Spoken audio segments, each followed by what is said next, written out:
доколку Социјалдемократскиот сојуз издава партиски билтен, последниве денови може ситуацијата да се опише вака. Две партиски другарки во една недела, членови на Комисијата правна на Социјалдемократскиот сојуз, станаја функционерки. Првата е таа функционерката која што стана член на Судски совет за прв пат во историјата на Република Македонија, без ден работно искуство како судија, како обвинител, и таа, замислете, ќе ја оценува стручноста, кадарноста на врховните судии и судиите на апелација, нешто што е преседан во европското правосудство, но добро е. Овие забелешки сите се нотирани и од Европската унија, од господинот Прибе, од сите оние кои што се залагаја за правна држава. За не биде таа сега подолу, Социјалдемократскиот сојуз не престанува со изненадувањата и за таа цел денешниот кандидат Пламенка Бојчева за директор на Агенцијата за слободен пристап на информации, колегите од Социјалдемократскиот сојуз ќе ја кронисаат за директор. Оваа институција беше рак рана на македонското општество повеќе од 2 години, бидејќи нема пратеник, нема функционер, нема граѓанин во Република Македонија кој што побарал информација од оваа комисија, како тоа се трошат македонските пари, дали постапките се запазени, а да добил информација.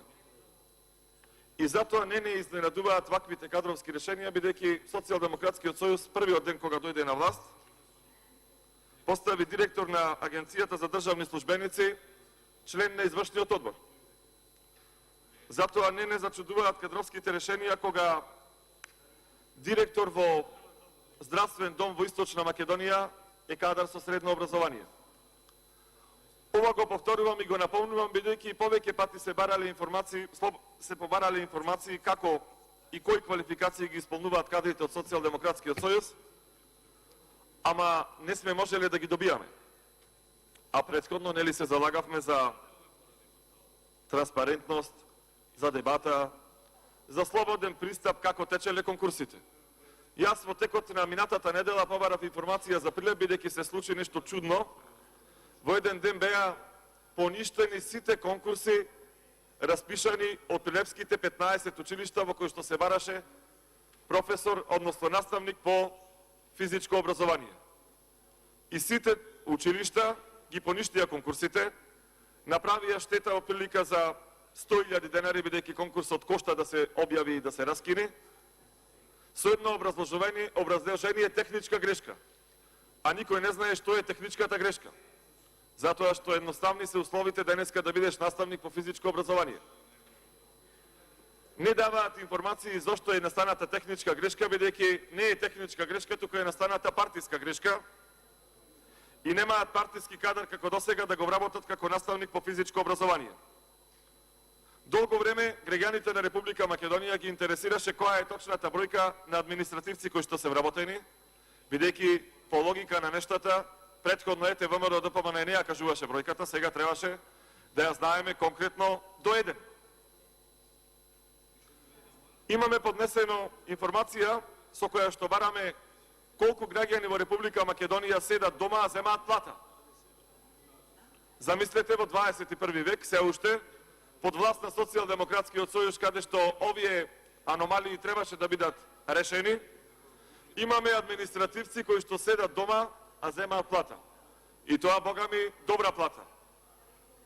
Ако вработените во администрацијата, кои што нормално и реално си го спечелуваат лебот, во зимски услови треба да патуваат по 40-50 километри, 60 километри, се уште во Република Македонија има административци кои што седат дома, а земаат плата. Конституирањето и функционирањето на оваа агенција влијае и на можноста за новинарско истражување. Влијае и на можноста да провериме образованието на функционерите. Знаете, долго време бараме какво образование има, например, директорот на Биро за лекови. Никој се уште не ни одговорил. Се уште бараме, а не можеме да добијаме по кој критериум во текот на минатата недела на конкурс за доктор во Велес е одбијан првиот кандидат кој што има просек 9,2, вториот кој што има просек 9,11, третиот кој што има просек 8,5 и сите овие се одбијани до 7 место за да биде примен кандидатот кој што има просек 7,53. За жал, на тоа се сведе македонското здравство. На тоа се сведе нивната флоскула дека ќе се вреднува квалитетот, дека ќе се вреднува просекот, дека ќе се вреднува праксата. Ама кај нив се вреднувало само партиското искуство.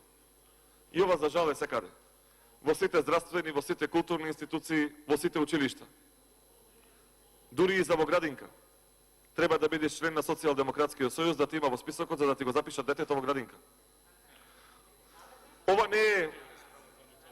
не е кажано туку така, ова го кажуваме од искуство. За колегите кои што реагираат од задните редови, еве да не преюдицирам за другите градови, кажувам за мојот град Прилеп. Па ги видовте јавно списоците на кои што децата кои што треба да бидат запишани во градинка, до нив имаше шифра кој оргирал за нив. 400 деца седат дома за да бидат сместени децата на партиските функционери.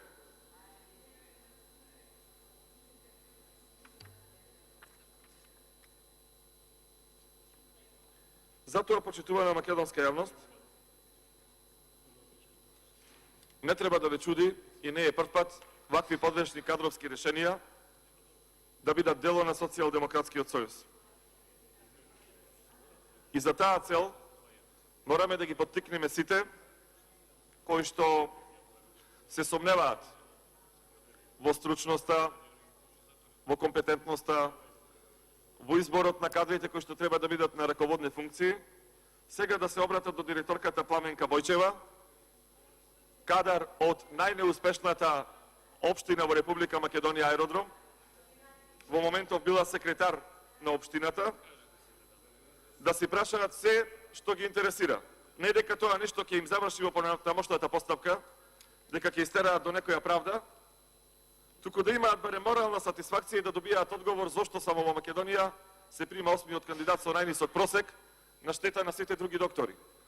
И потоа се прашуваме зошто ни заминувал стручниот кадар, зошто докторите се иселувале од Република Македонија. На повеќе пати сме побарале, како пратеници со колешката Ашковска, информации до општина Прилеп. Како се набавени 4 автобуси за 1 милион евра, а во цела Европа се 125.000 евра. Не можеме да ги добиваме тие податоци. Бараме да утврдиме како може едно малецко мовче 5 на 7 метри да кошта 500.000 евра, а сега да има и анекс на договор за уште 160.000 евра. Нема одговор, бидејќи нарочно повеќе од 2,5 години немало директор во оваа институција. Но се надеваме дека сега госпоѓата Пламенка Бојчева, партиски кадар на Социјалдемократскиот сојуз, член на нивната партиска комисија, колешка партиска на жената која што стана член на Судскиот совет на Република Македонија, ќе ги удостои сите оние граѓани кои што ќе побараат информација како се трошат народните пари. Како се трошат 700.000 евра за вештачко цвеќе во Република Македонија. По кој критериум, по кој основ, кој ги добива тие тендери, дали е логично да се даваат пари за вештачко цвеќе секоја година. Да провериме колку нови вработени има во секоја институција во Република Македонија и колку од нив одат на работа, колку од нив ги тераат само партиските обврски, се прејавуваат на пресконференции, а не одат на своите работни места. Да видиме во која општина и кои се тие што повеќе од неколку години земаат плата, а им се изживуваме и ги бркаме сите оние служители, например, стражари, котлари, кои што 3 пати нема да појдат на работа. Со милиција ги бркаме децата кои што заради невакцинираност повеќе од 30-300 деца во Република Македонија им е ускратено правото да посетуваат настава. Ама тоа е најголем проблем, знаете? Дете од прво одделение со милиција да ги свалите од училиште, ама затоа имате неограничена бројка на луѓе кои што седат дома а земаат плата. Затоа ние како пратеничка група ќе гласаме против ова кадровско решение, бидејќи се надевавме, ама не дочекавме да прекине ова пракса на Социјалдемократскиот сојуз, само партиски кадри да ги заземаат раководните функции во агенциите и во комисиите во Република Македонија. Ви благодарам. Благодарам. Реплика пратеник од Ацески Коставин.